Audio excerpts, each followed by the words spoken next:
Podcast Territórios em Foco. Olá, sejam muito bem-vindas. Eu me chamo Bianca. Estamos iniciando uma edição especial do podcast Território em Foco. Hoje o nosso debate central é sobre o bairro Vila Horizonte, um território com 18 mil habitantes que representa o desafio da saúde coletiva contemporânea. Olá, eu me chamo Olivia.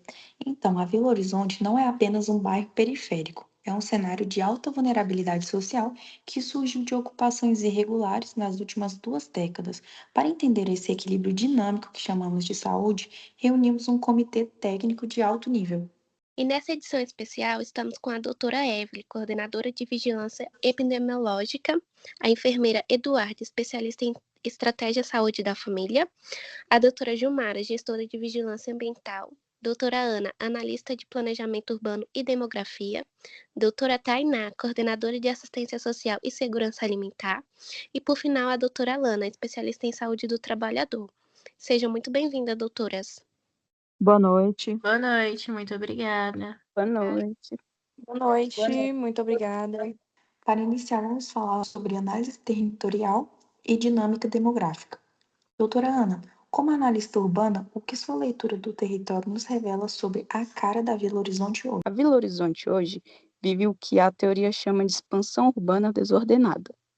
Nós temos um território onde 70% das ruas são de terra e a iluminação pública bastante precária. Mas o dado que mais nos preocupa na análise territorial é o adensamento. Temos uma média de 5,2 pessoas por domicílio. Do ponto de vista demográfico, percebemos uma estrutura etária ainda jovem, típicas de área com menor desenvolvimento social, onde a base da pirâmide é larga, devido às altas taxas de natalidade, mas o topo é estreito por conta das condições precárias de vida que limitam a longevidade. Só complementando a doutora Ana, essa estrutura demográfica está presa em um ciclo de pobreza. A renda média de apenas 1,1 salários mínimos, com um desemprego de 27%. Isso empurra o jovem para a evasão escolar e o adulto para o trabalho informal, gerando o que chamamos de periferização da pobreza. Doutora Evelyn, vimos que o diagnóstico epidemiológico da vila é alarmante. A cobertura vacinal infantil está em apenas 78%. Como a senhora está monitorando isso? Poderia nos estar esclarecendo? Então, Bianca, a vigilância epidemiológica não trabalha com suposições, mas com monitoramento de tendências, além de alimentar o SINAM com as notificações de doenças respiratórias crescentes no bairro.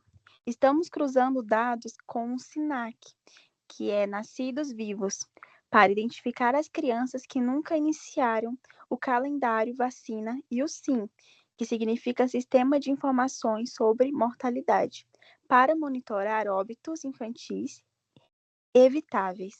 Os 78% indicam que perdemos a imunidade de grupo e a Vila Horizonte está vulnerável a surtos inesperados. Evelyn, pegando o gancho, na unidade básica de saúde, sentimos que a falta de equipes completas acaba prejudicando essa alimentação dos sistemas.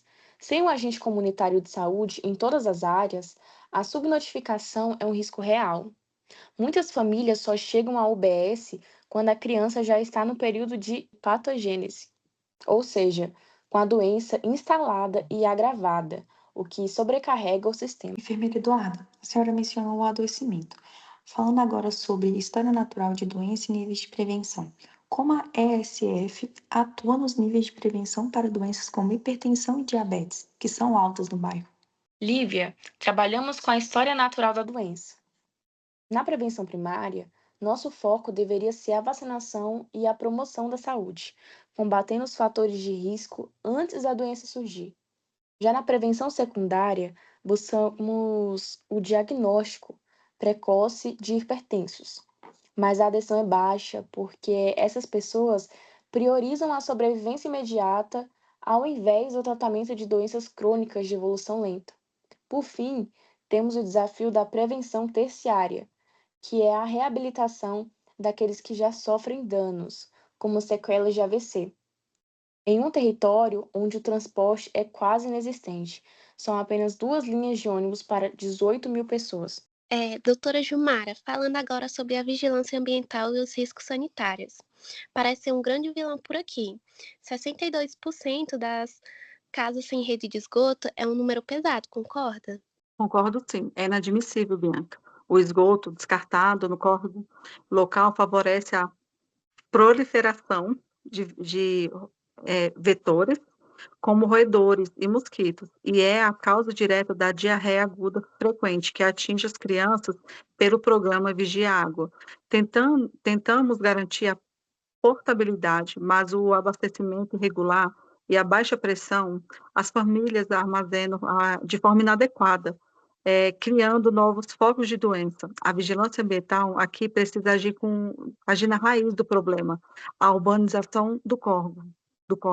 Doutora Dilmara, e não esqueçamos do Alto da Linha, que é uma área de risco crítico para deslizamentos durante chuvas muito intensas. Uma emergência ali não seria apenas um desastre natural, mas um evento de saúde pública catastrófico, que atingiria os mais vulneráveis. Sobre determinantes sociais, educação e segurança. Doutora Tainá, falamos de evasão escolar e insegurança alimentar. Como isso se conecta à segurança pública no bairro? Se conecta totalmente, Lívia. A evasão escolar no ensino médio é um sintoma da falta de proteção social, já que as crianças dependem da merenda escolar para combater a insegurança alimentar de 39% das famílias, né? Mas o trajeto para a escola é perigoso, e as ruas de terra sem iluminação, onde foram notificados 12 casos de violência doméstica e interpessoal no último semestre. A violência é um sintoma coletivo de um modo social de viver excludente. O jovem sai da escola porque tem medo ou porque precisa trabalhar para ajudar a mãe, que ganha pouco mais de um salário mínimo. Doutora Alana, falando agora sobre a vigilância em saúde do trabalhador. Como cuidar da saúde de quem está na informalidade? Poderia nos dizer? Então, Bianca, a PNSTT, que é a Política Nacional de Saúde do Trabalhador, deixa claro que o SUS deve atender a todos, independente de vínculo formal. Na Vila Horizonte, os catadores recicláveis e ambulantes estão expostos a riscos químicos e biológicos extremos sem qualquer equipamento de proteção. O acidente de trabalho com material biológico, por exemplo, é de notificação compulsória. Então, precisamos mapear esses processos de trabalho informal dentro da territorialização feita pela doutora Ana, para intervir antes que esse trabalhador sofra um agravo que o incapacite. E além desses pontos, é importante destacar que muitos desses trabalhadores nem reconhecem essas situações como acidente de trabalho, o que dificulta ainda mais a atuação da vigilância. Isso acaba gerando subnotificação e deixando esses problemas invisíveis no território. Por isso, eu acredito que a atuação da vigilância precisa ser mais ativa, indo até esses locais de trabalho informal para identificar os riscos presentes no dia a dia dessas pessoas. E também é fundamental investir em ações de educação e saúde, orientando esses trabalhadores sobre os riscos que eles enfrentam e a importância de usar formas de proteção, né? Mesmo que sejam simples e acessíveis. E pensando a longo prazo, é essencial articular com os outros setores para melhorar essas condições de trabalho, como a organização de cooperativas e o acesso a equipamentos de proteção. Assim reduzindo os riscos e prevenir os problemas da saúde desses trabalhadores. Diante desse cenário complexo, então vamos falar sobre as propostas de intervenção e fazer o encerramento. Quais as propostas de intervenção de curto, médio e longo prazo deste comitê?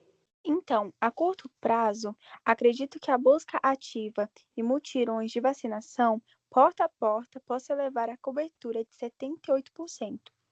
Para poder complementar com mais uma intervenção de curto prazo, acredito que completar as equipes da estratégia de saúde da família e fortalecer o vínculo com hipertensos e diabéticos também. A médio prazo, a limpeza do córrego e a implementação imediata das fossas sépticas padronizadas aonde a rede não chega. Continuando a médio prazo, é necessária a instalação de iluminação pública e obras de contenção urgentes no alto da linha. Um bom exemplo de intervenção a longo prazo seria a ampliação das linhas de ônibus e fortalecimento dos programas de transferência de renda para erradicar a insegurança alimentar ali naquele bairro, né? Ainda pensando a longo prazo, seria muito bom a criação de cooperativas para catadores, né? Garantindo treinamento, segurança do trabalho e as EPIs. Excelente, doutoras. Ficou demonstrado que a situação integrada é o único caminho.